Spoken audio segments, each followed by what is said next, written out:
दोस्तों, आज के इस विश्लेषण में हम एक ऐसे मुद्दे की ठीक से चीर-फाड़ करेंगे, या कह लीजिए एनाटॉमी समझेंगे, जिसने इंडियन बैंकिंग सेक्टर में हलचल मचा दी है। 24 अप्रैल 2026 ये वो दिन है जब रिजर्व बैंक ऑफ इंडिया ने एक बेहद सख्त और ऐतिहासिक कानूनी कदम उठाया और पेटीएम पेमेंट्स बैंक लिमिटेड यानी पीपीबीएल का बैंकिंग लाइसेंस पूरी तरह से रद्द कर दिया। आखिर इतने बड़े फाइनेंशियल इंस्टीट्यूशन का पतन कैसे हुआ और इसकी कानूनी प्रक्रिया क्या है? आज हम इसी को तथ्यात्मक रूप से समझेंगे। इस एक्सप्लेनर में हम इन 5 मुख्य बिंदुओं पर चर्चा करेंगे। पहला, लाइसेंस का रद्द होना। दूसरा, डिपॉजिटर फंड्स की सुरक्षा। तीसरा, बैंकिंग रेगुलेशन एक्ट के कानूनी आधार। चौथा, नॉन कंप्लायंस की टाइमलाइन। और पांचवा, high court winding up process. तो चलिए सबसे पहले हिस्से से शुरुआत करते हैं, the licence cancellation, the ultimate penalty. 24 अप्रैल 2026 को आरबीआई का जो आदेश सामने आया वो बिल्कुल अंतिम और निर्णायक था। रिजर्व बैंक ऑफ इंडिया ने आधिकारिक तौर पर पीपीबीएल का बैंकिंग लाइसेंस पूरी तरह रद्द कर दिया है।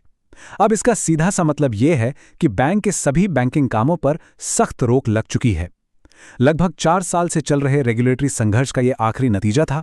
बैंक के पास अब बिजनेस करने का कोई कानूनी अधिकार नहीं बचा है। इस मामले की गंभीरता को ठीक से समझने के लिए इसे पुराने बैंकिंग संकटों से तुलना करके देखते हैं। जैसे येस बैंक का केस याद होगा। वहां स्थिति को सुधारने के लिए एक बचाव का रास्ता अपनाया गया था।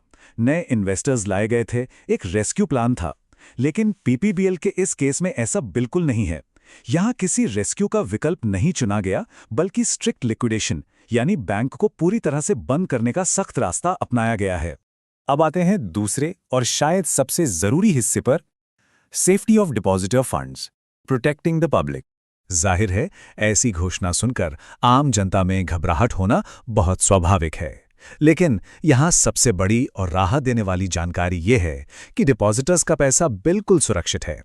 आरबीआई ने खुद आधिकारिक तौर पर कंफर्म किया है कि पीपीबीएल के पास पर्याप्त लिक्विडिटी मौजूद है, यानी बैंक के पास इतना पैसा मौजूद है कि वो अपने सभी डिपॉजिटर्स के दावों का मुकम्मल भुगतान कर सके। इसलिए किसी को भी पैनिक करने की बिल्कुल जरूरत नहीं है।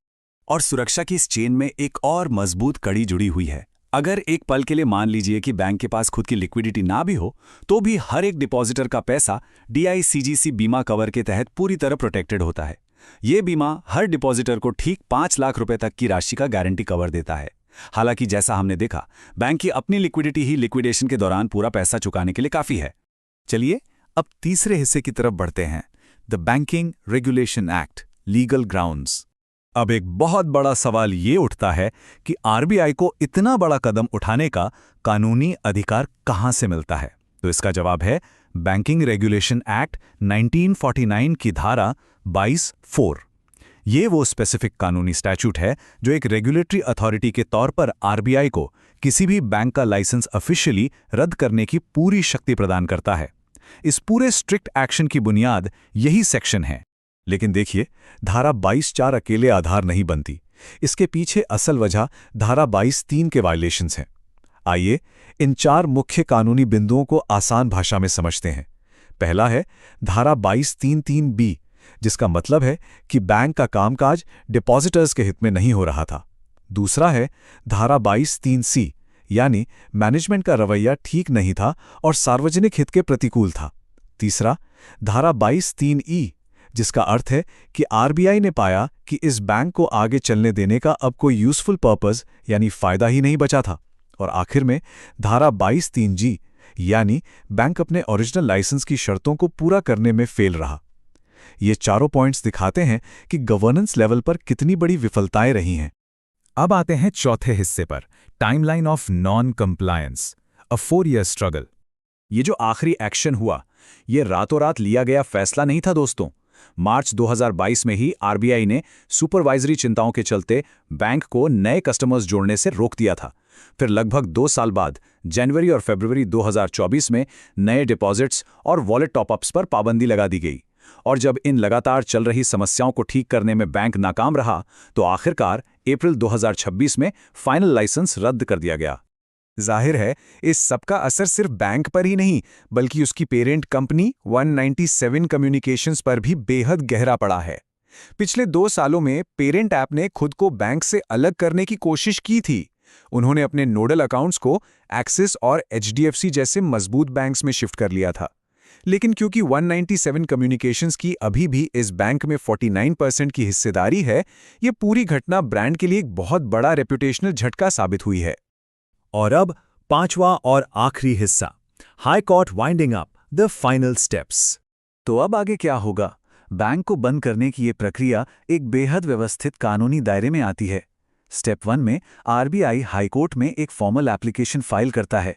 स्टेप 2 में हाईकोर्ट के आधिकारिक निर्देशन में वाइंडिंग अप यानी लिक्विडेशन का लीगल प्रोसेस शुरू होता है। और स्टेप 3 में डिपॉजिटर्स के दावों का व्यवस्थित रूप से भुगतान किया जाता है। यहाँ ध्यान देने वाली बात एक बार फिर वही है कि क्योंकि ये पूरी प्रक्रिया हाईकोर्ट खुद अपनी देखरेख में करवा रहा है, इसलिए लोगों का पैसा पूरी तरह से सुरक्षित है। पीपीबीएल का पतन भारतीय बैंकिंग और फिनटेक इतिहास की एक सबसे बड़े सीखने योग्य घटना बन गई है। लेकिन इसने हमारे सामने एक बहुत बड़ा सवाल भी खड़ा कर दिया है। जैसे जैसे डिजिटल फाइनेंस इतनी तेजी से आगे बढ़ रहा है, भविष्य में ऐसे गवर्नेंस फेलियर्स को रोकने के लिए किस तरह के नए रेगुलेटरी फ्रेमवर्क्स की आवश्यकता बनेगी? यह एक ऐसी जरूरी चर्चा है जिसे अब बैंकिंग सेक्टर को आगे बढ़ाना ही होगा। आज के इस विश्लेषण में बस इतना ही।